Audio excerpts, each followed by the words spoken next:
Hello students, I hope so you all are fine. आज हम जो बेसिकली टॉपिक डिस्कस करेंगे that pertains to synchronous motor effect of field excitation.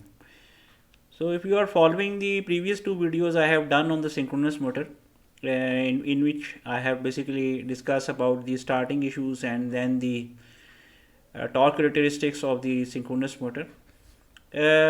मैंने आपको जैसे देखा कि हम डिफरेंट चीज़ों की जो है वेरिएशन करके जो सिंक्रोनस मोटर का बिहेवियर है उसको समझने की कोशिश कर रहे हैं।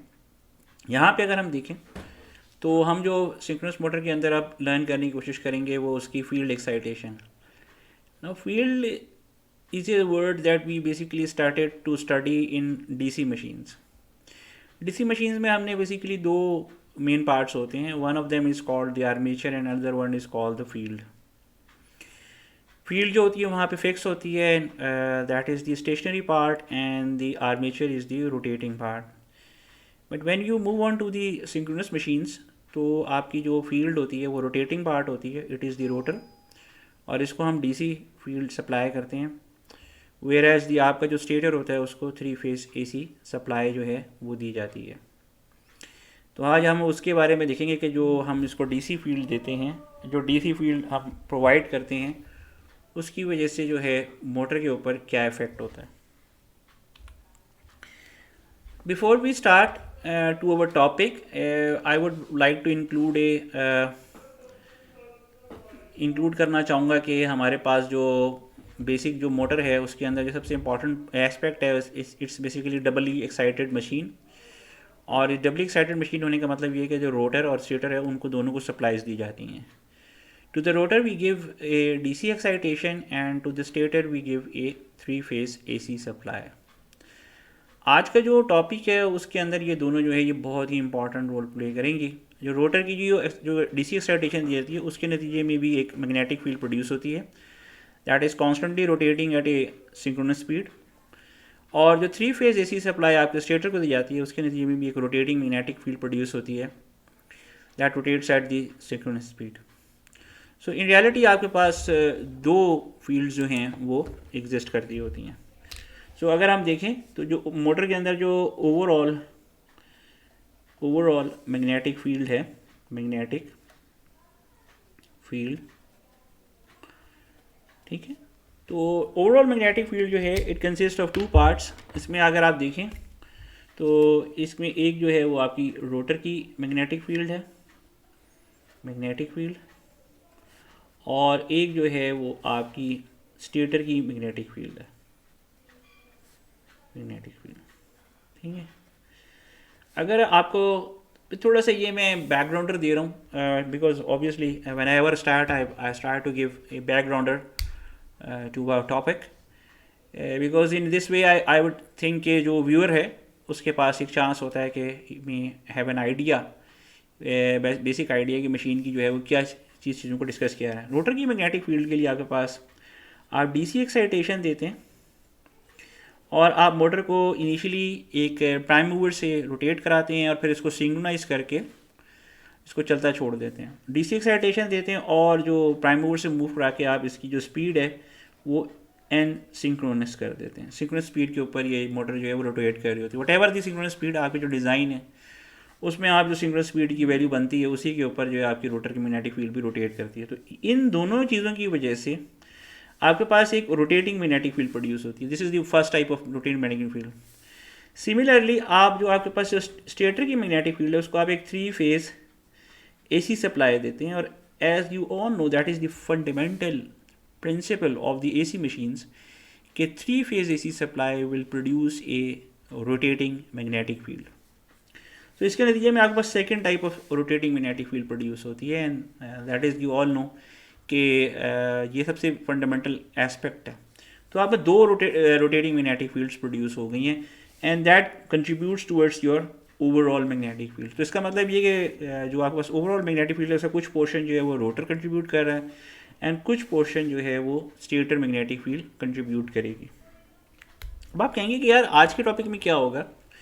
सो इन टुडेज टॉपिक जो फील्ड एक्साइटेशन का है we will only be changing the rotor magnetic field.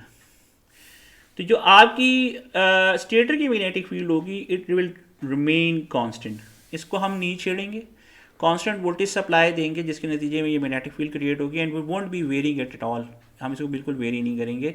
सिर्फ रोटर की मैग्नेटिक फील्ड जो कि डीसी एक्साइटेशन डिपेंडेंट है, इसको हम चेंज करेंगे।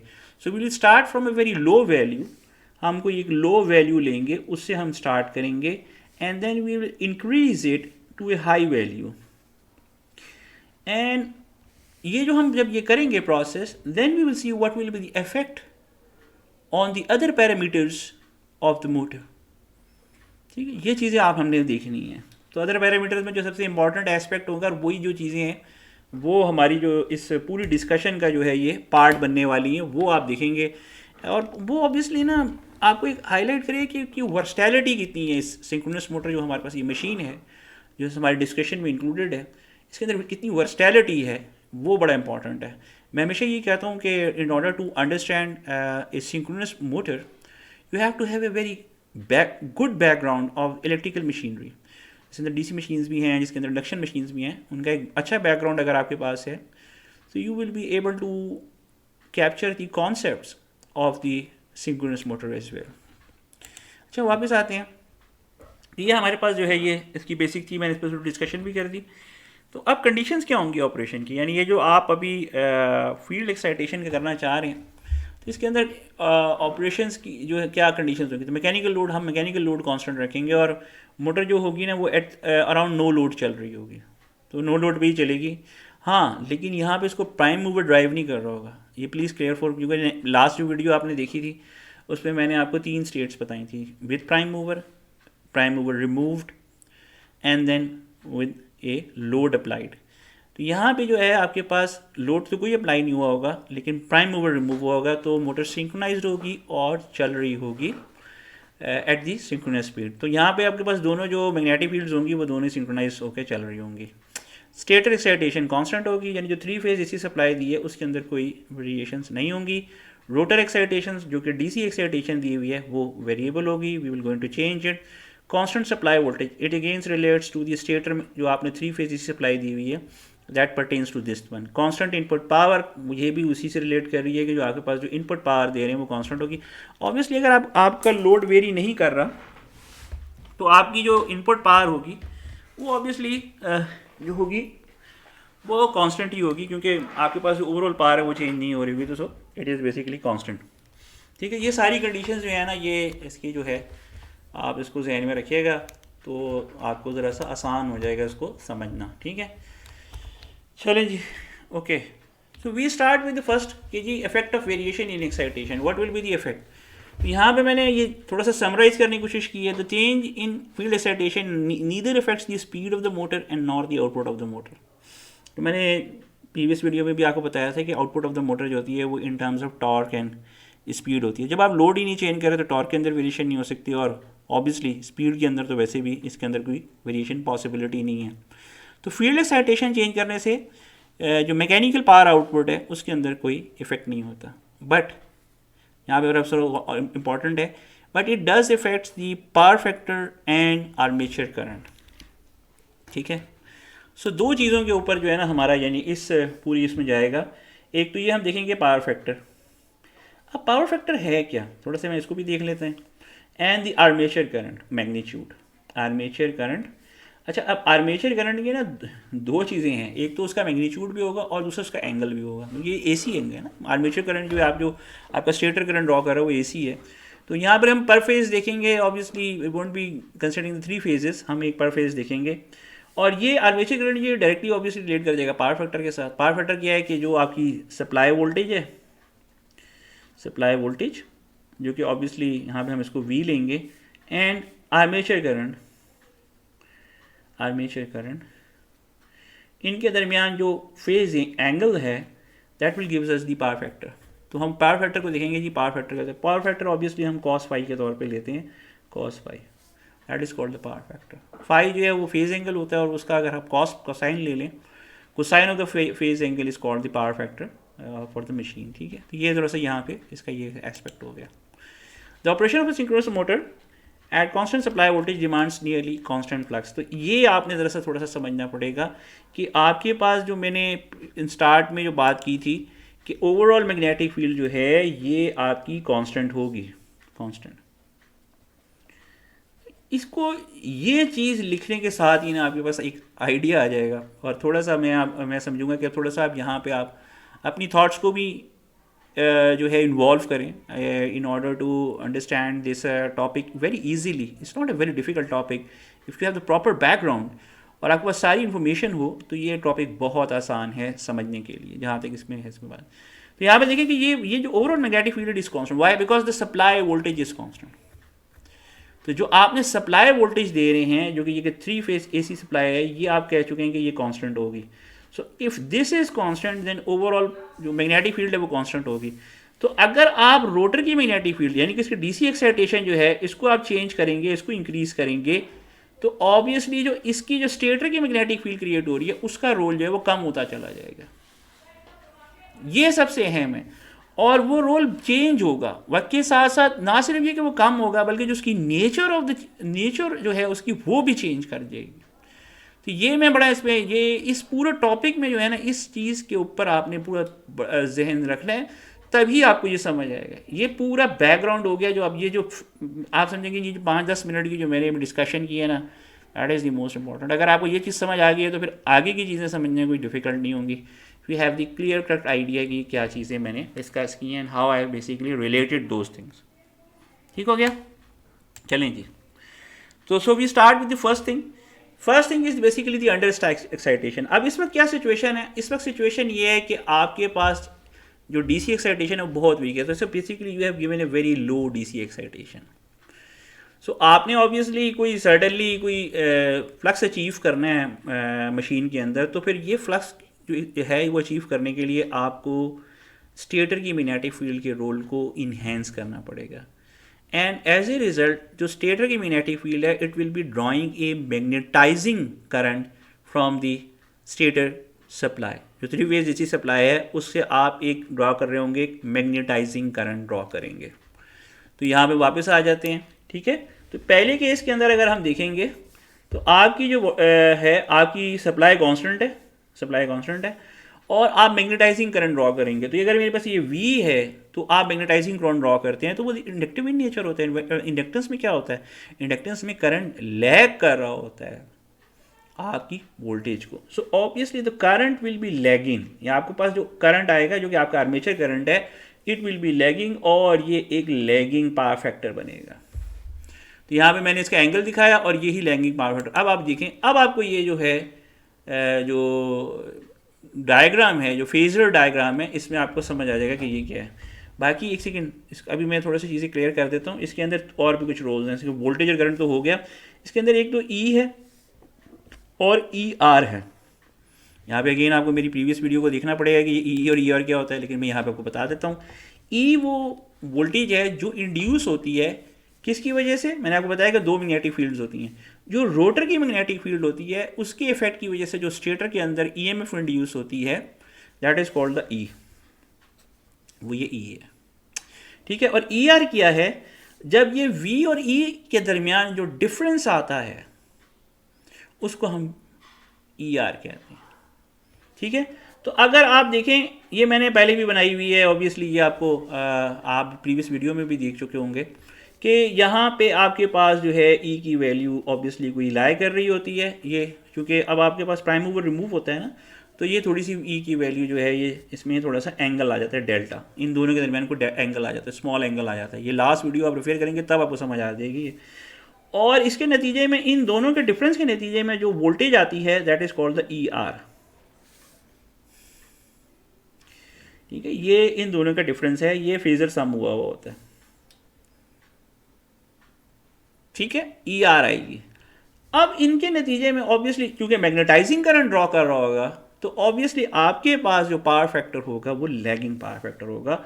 और ये लें जी, आपके पास जो पहला जो आ रहा है आपके पास एक लैगिंग पावर फैक्टर आ रहा होगा इधर, ये पहली है जो है। तो ये बिल्कुल वही शेप बन गई है जो अगर आप देखें तो इधर वीडियो में आपको नज़र आ रही होगी। सो इन दिस स्लाइड अगर आप देखें तो ये बिल्कुल एग्जैक्टली मैंने वही शेप बना दी है। So you can clearly see that कि मोटर करंट ड्रॉ कर रही है और मोटर करंट ड्रॉ करती है, नो लोड पे चल रही हो, और प्राइम मूवर के बगैर चल रही हो तो थोड़ा सा करंट वो ड्रॉ कर रही होती है, और वो जो करंट ड्रॉ हो रहा होता है वो यहाँ पे होगा। तो क्योंकि यहाँ पे चूँकि आपने रोटर की एक्साइटेशन वीक रखी हुई है, तो ये करंट जो ड्रॉ हो रहा है ये ओवरऑल वोल्टेज को, ओवरऑल मैग्नेटिक फील्ड को क्रिएट करने में रोल प्ले कर रहा होगा, and that will be magnetising, as a result it will be lagging.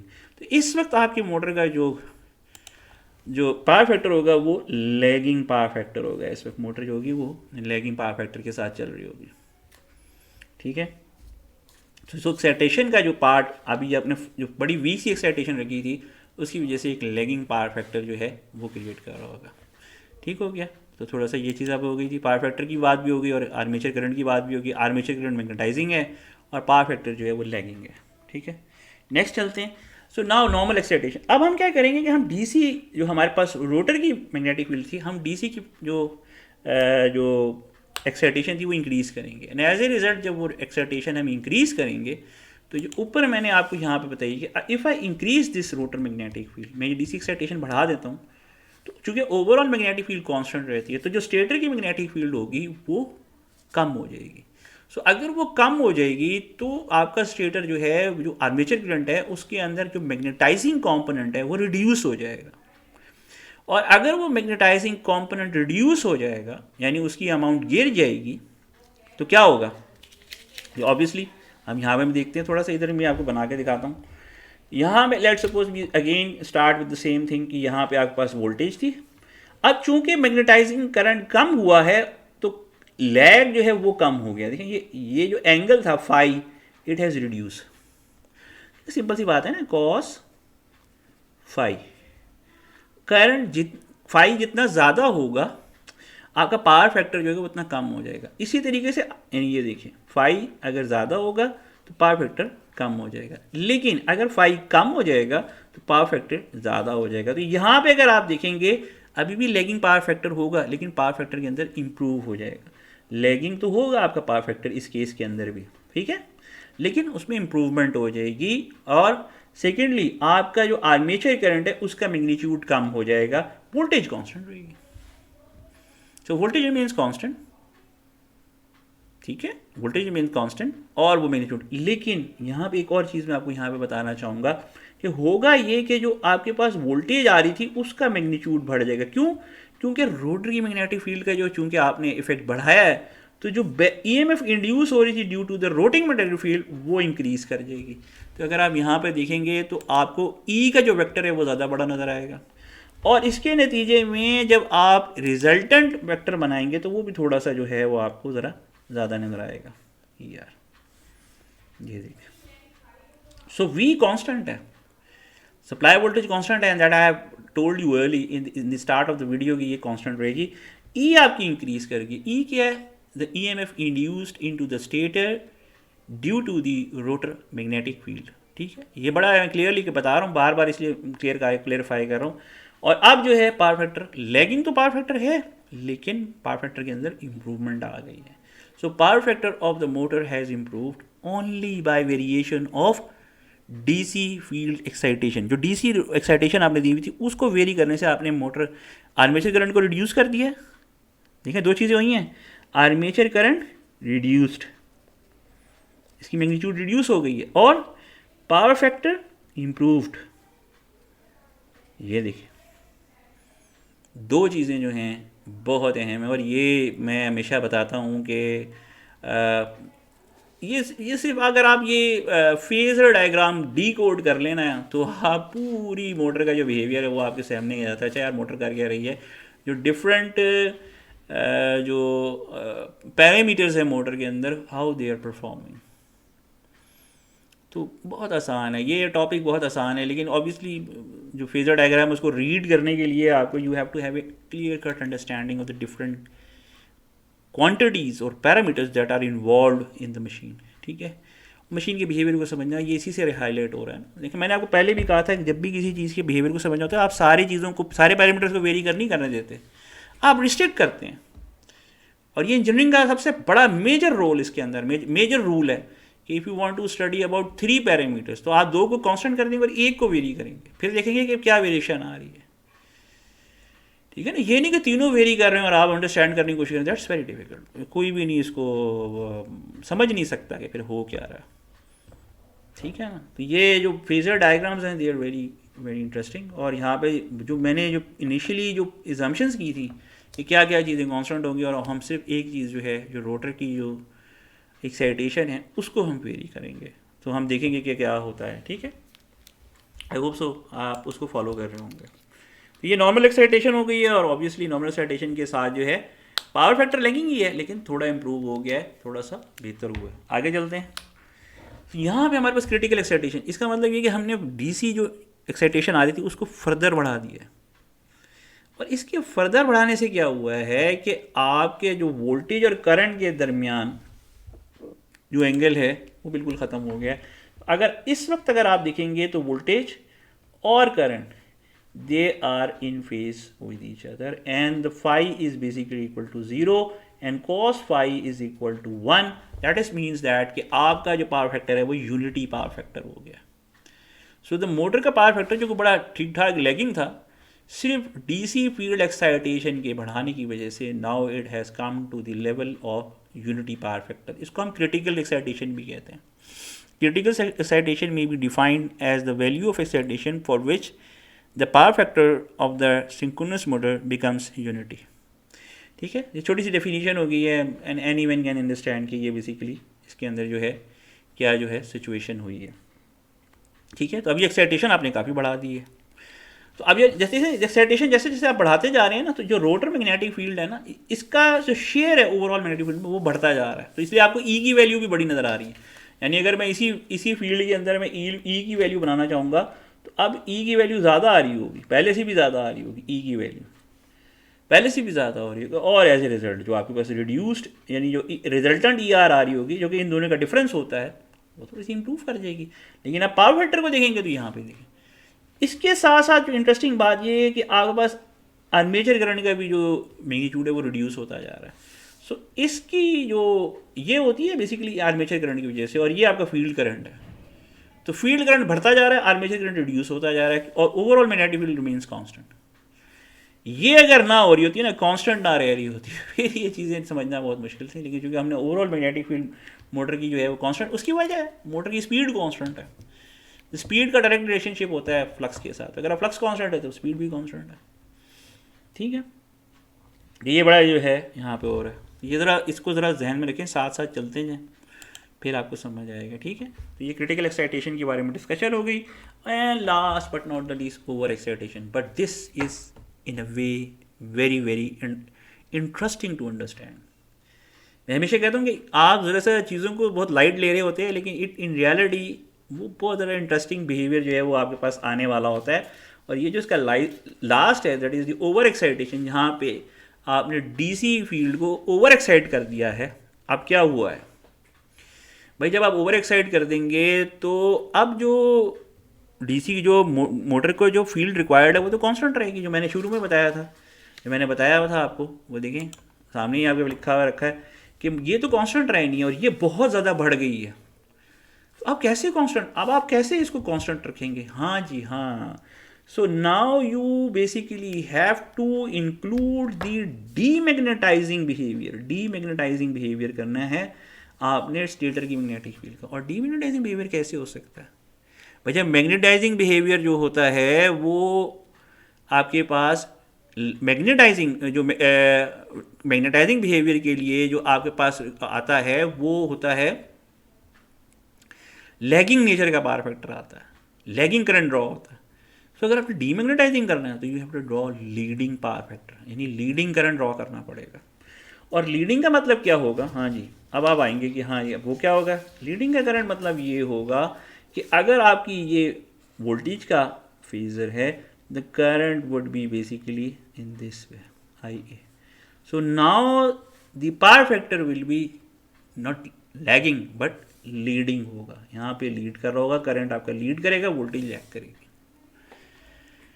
ठीक है, एंटी क्लॉकवाइज ले रहे होते हैं ना, तो ये एंटी क्लॉकवाइज में इस तरीके से होगा। तो voltage now would be lagging और करंट जो है वो लीड कर रहा होगा।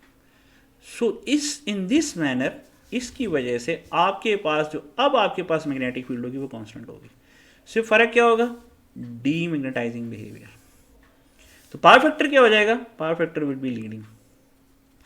सो टू स्टार्ट विद मोटर जो एक लैगिंग पावर फैक्टर ड्रॉ कर रही थी, सिर्फ रोटर की मैग्नेटिक फील्ड को आप वेरी करने की वजह से उसको लीडिंग पावर फैक्टर के अंदर कन्वर्ट कर देंगे, and that is the most important application of synchronous motor, but it is use for improving power factors in the load.